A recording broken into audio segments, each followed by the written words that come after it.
नमस्कार। अभी हम इस वक्त है मधेपुरा विधानसभा में और पूरे बिहार में जनस्वराज का बिहार बदलाव सभा हर एक जिलों में प्रखंडों में अभी लगातार चल रहे हैं। वही यहाँ पे गमरिया प्रखंड में जो पूर्व यहाँ पे जो भावी प्रत्याशी है गजेंद्र प्रसाद यादव, उनकी अध्यक्षता में यहाँ पे गमरिया में बिहार बदलाव सभा को रखा गया है। यहाँ पे जो दर्शक आए हैं हम उनसे जानते हैं जो बिहार बदलाव सभा क्या है, क्या आप लोग जनस्वराज के समर्थन में अब की बार आइएगा आगामी बिहार विधानसभा 2025 में, क्या जनस्वराज कहीं न कहीं सभी पार्टियों को पछाड़ते हुए आगे आएगी? ये हमारे साथ अभी यहाँ पे जनस्वराज में आए हुए अभी सभा में अफसर सभा में आए हैं सुनने के लिए, कैसा लगा? मैं सभा में भी आया हूँ और सभा में एक पोस्ट पर भी। मेरा नाम आशुतोष कुमार सिंह हुआ और अनुमंडल प्रवक्ता हूँ। आप अनुमंडल प्रवक्ता है जनस्वराज के, तो कैसा लग रहा है सर अभी जनस्वराज का? ये तो पब्लिक बताएगा और आपका रिव्यू बताएगा जो कैसा लग रहा है। हम तो बदलने के लिए निकले थे और बदल के रहेंगे ये ठान कर निकले हैं। पिछले 3 सालों से हमने ये ठाना है, जिसमें पदयात्रा हो रहा था जनस्वराज का, उस समय से लेकर अभी तक। अब जब पार्टी बनी है तो एक बड़ा कारवा हम लोग बना चुके हैं और उसमें बिहार की जनता का बहुत बड़ा हाथ है। क्या आपकी बार लग रहा है मधेपुरा विधानसभा जो कहा जाता है जो यहाँ पे यादवों का गढ़ है यानी कि आरजेडी का गढ़ है, क्या आरजेडी के गढ़ में सेंध मार पाएगी जनस्वराज की प्रत्याशी? जी बिल्कुल। मधेपुरा हमेशा से हॉट सीट रहा है बिहार की राजनीति में। और इतना याद रखिएगा, हम लोग जात पात से ऊपर उठ चुका है। वो जमाना गया जो तेल पिलावन गन्ना घुमावन यादव भी समझ चुके हैं और हर वर्ग के लोग समझ रहे हैं जो अपने बच्चों को पढ़ाना है। डंडा घुमाने से और भैंस चराने से हम लोग का कायाकल्प नहीं होगा। हम डंडा में तेल में लाठी में तेल मिलाकर डंडा घुमा रहे हैं और जो बात का नारा दे रहे हैं उनका बेटा तो पढ़ रहा है बाहर में, कैश मौज कर रहा है। और हम लोग को भैंस चराने के लिए कहा जाता है। लालू यादव का एक बहुत पुराना वीडियो है, कोट हमको याद आ रहा है। उन्होंने कहा था कि यादव को पटक दे, यादव को पटक दे। यादव भैंस चराता भाई, जीवन भर भैंसे चराएगा यादव।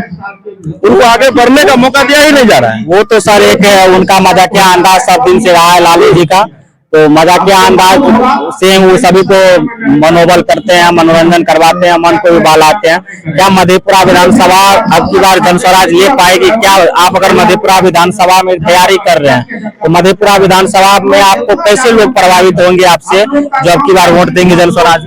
जी, हम लोग का जो मुहिम चल रहा है, हम लोग जो बदलाव की मुहिम लाए हैं, हम लोगों का प्रयास धीरे धीरे अब सफल हो रहा है। अब देखिए सरकार क्या मुफ्तखोरी करवा रही, मुफ्तखोरी का जहर समाज में फैला रहा है। हम लोग उसका समर्थन नहीं करते। हम लोग करते हैं हम आपको इतना सशक्त कर देंगे कि आप आने वाले समय में आप अपना बजट पालन खुद कर सकते हैं। अगर किसी को 500 रुपया दिया जाए और हर महीने 500 का, अगर उनको मान लीजिए 500 या 5000 का नौकरी दिया जाए तो वो उसके लिए ज्यादा बेटर है। वो अपने स्वावलंबी से जीवन जी सकता है। लेकिन जैसे मुफ्तखोरी का आदत लगाते हैं आप, तो सरकार लोग जो है चलना भी छोड़ देंगे, रेंगना शुरू कर देंगे, रेंगेंगे भी नहीं। सरकार चाहती है जो हमेशा लोग मुफ्तखोरी की लाइन में लगे, राशन की लाइन में लगे, किरासन की लाइन में लगे। लेकिन हम चाहते हैं कि राशन उत्पादन आप कीजिए, किरासन आप उत्पादन कीजिए, आप इन चीजों से बचिए। हम लोग का पहला है, हम लोग पहले जो हर बच्चे को जो यहाँ से अभी मुंबई का मामला बहुत गर्म है, आप देखिएगा जो बहुत 2 राज्यों के बीच में तनाव चल रहा है। सरकार का कुछ उस पे स्पष्टीकरण नहीं है। भाई मुंबई में इस तरह की घटना हो रही है, यहाँ के लोगों के साथ इस तरह का व्यवहार वहाँ हो रहा है, तो आपका उस पर क्या राय है? ये राय सरकार अभी तक दी नहीं है। हम बस इतना ही चाहते हैं, जो यहाँ से 10 और 12 हजार की मजदूरी करने आप 24 घंटा घर से बाहर रहते हैं, 7 से 8 घंटा आप यहाँ नौकरी कीजिए या कोई भी अपना व्यवसाय चलाइए, जिसके लिए आपको कम दरों पर ब्याज आपको लोन क्या कहते उपलब्ध कराया जाएगा, जिससे आप स्वावलंबन कर सकते, किसी भी तरह का कार्य कर सकते। ऐसा नहीं जनस्वराज के पास जादू चलिए घुमाएगा आएगा और पूरा बिजनेस लगा देगा या फिर क्या कहते हैं उद्योग लगा देगा। हो ही नहीं सकता है। कोई कह रहा है तो वो झूठ है। हम कह रहे हैं आपको 2000 रुपया देंगे, तो वो किस तरह से देंगे वो सब कुछ बता चुके हैं आपको। उसी के परिप्रेक्ष्य में बहुत पार्टियां, कोई 2500 कर रहा है, कोई 3000 कर रहा है, उस पर विशेष नहीं जाना चाहूंगा। लेकिन नकल के लिए भी अकल की आवश्यकता होती है। बिहार की जनसंख्या को आप देख सकते हैं, आप सबको दे रहे हैं। बिहार का बजट है कितना, आप उससे भी हिसाब लगा लीजिए। जो आप सब पैसा जब इसी में दे दीजिएगा तो बचेगा क्या? सब पैसा जो आप सिर्फ और सिर्फ आप बांट दीजिएगा महिलाओं को, बचेगा क्या? शिक्षा का ही बजट है 55,000 करोड़ सालाना, कहाँ जाएगा? रक्षा बजट है, अन्य विकास कैसे होंगे? तो इन सारी बातों पर हम लोग चर्चा कर रहे हैं और हम लोग कह रहे हैं जो जनसुराज की जब सरकार आएगी तो जितने भी दिव्यांग और जितने भी महिलाएं हैं उनको 2000 का राशि दिया जाएगा।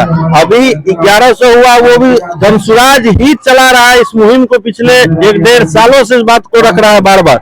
और इसी बातों पर सरकार की कही गई बातों को जब कहने गए हम लोग, जो आपने क्या क्या वादा किया था, 3 डिसमिल जमीन का वादा किया आपने, बोला जो गरीबी रेखा से नीचे के लोग होंगे उनको 20,000 रुपया महीना दिया जाएगा, क्या कहते हैं, जीवन यापन के लिए। आपने कहा उसी चीज को याद दिलाने के लिए सरकार, भैया जो आप जो वादा किए, इतना जो करोड़ों रुपया सरकार का आप जनगणना पे खर्च किए, तो फिर भाई उसका कुछ निकलना चाहिए, प्रतिफल निकलना चाहिए। आप कुछ दे नहीं, करवा रहे और अपना खजाना भर रहे, उसके हिसाब से अधिकारी लूट मचा रहे। तो हम जब जनसुराज इसी बातों को जब कहने गया तो विधानसभा में के पास हम लोग पर लाठीचार्ज हुआ, जब उनकी बातों को उनको याद दिलाने गए थे। और एक हम लोग का उसमें था, भाई जो आप जो सर्वे करवा रहे भूमि सर्वे, तो भाई इसका क्या निकलने वाला है? कुछ निकलने वाला नहीं है। एक पंचायत में करोड़ों पंचायत का बात कर रहा हूँ, करोड़ों रुपया क्या कहते हैं दिया जा रहा है कानूनगो को।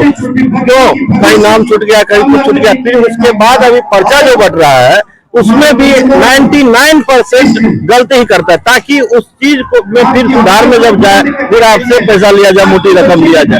इन्हीं चीज को जनसुराज चाहती है, जनसुराज चाहती है कि जनता का शासन आवे, जनता उसमें प्रमुख हो।